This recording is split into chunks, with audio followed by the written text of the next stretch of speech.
Hello there, everyone. Thanks for coming back to the site to hopefully look for some updates on the documentary. And if you have come back and you've probably noticed that there's no updates. Uh, and lest you think that the documentary is dead, I wanted to post something.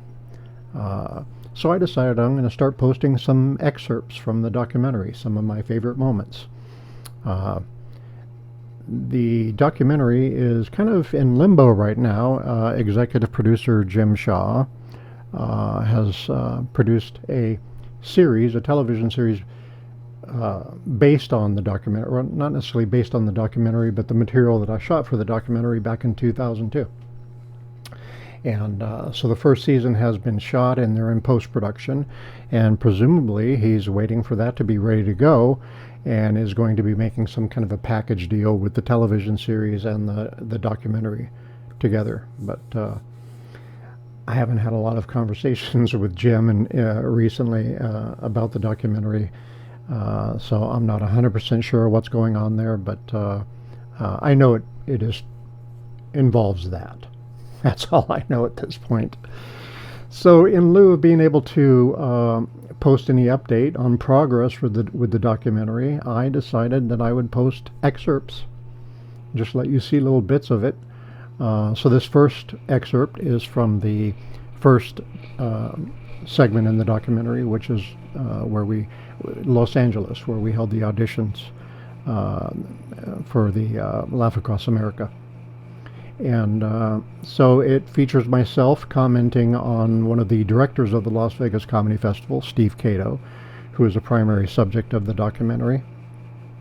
And then it concludes with Dylan Brody. Dylan was the first contestant on day one of the auditions in Los Angeles. Dylan is a well-known, I'm reluctant to call him a stand-up comedian. He's bills himself as a purveyor of fine words and phrases, which is probably accurate.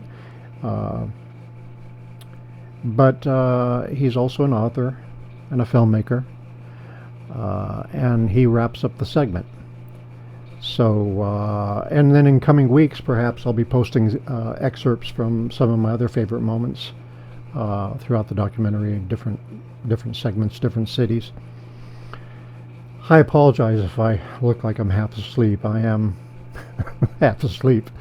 I only slept about 3 hours last night. I only ever sleep about 4 hours a night. That's been the way it has been for the last, say, 30 years, perhaps. I won't, for whatever reason, I only sleep about 4 hours, and I've survived on that.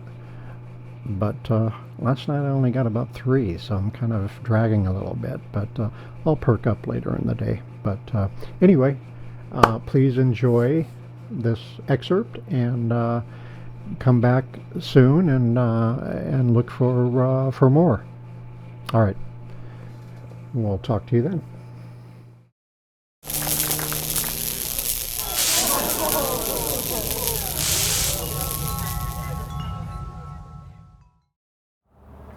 Just kidding. Steve was just constantly stressed out.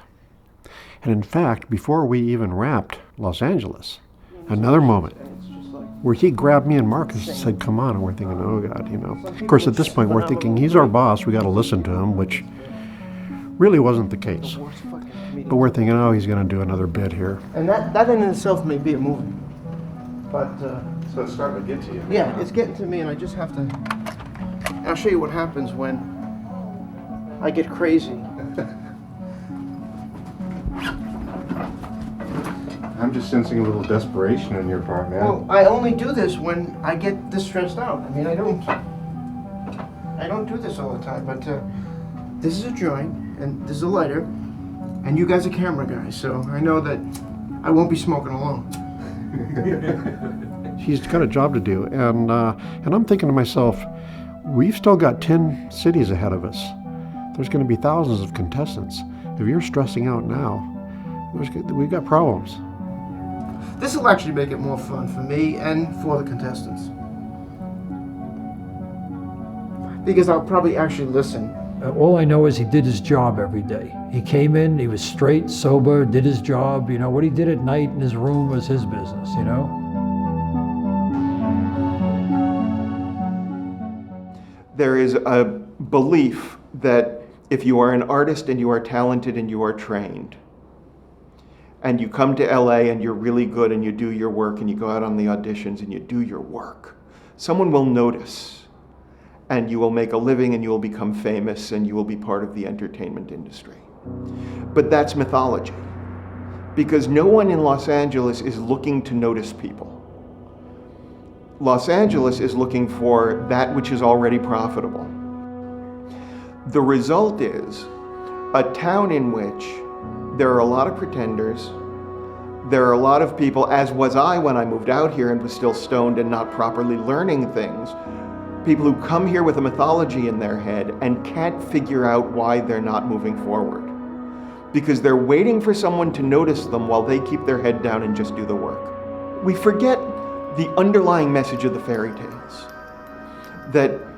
We forget that glamour is a spell cast by the evil warlocks and wizards and witches to keep the hero from his or her quest. The glamour is never the goal of the quest. Nobody gets to live happily ever after until everyone is disenchanted and all the illusions are shattered. In Hollywood, an entire industry has built up around the lie of human interaction through flickering light and shadow. So you come here thinking that what's going to happen is a recognition of your artistry, and you run into this wall of silver screen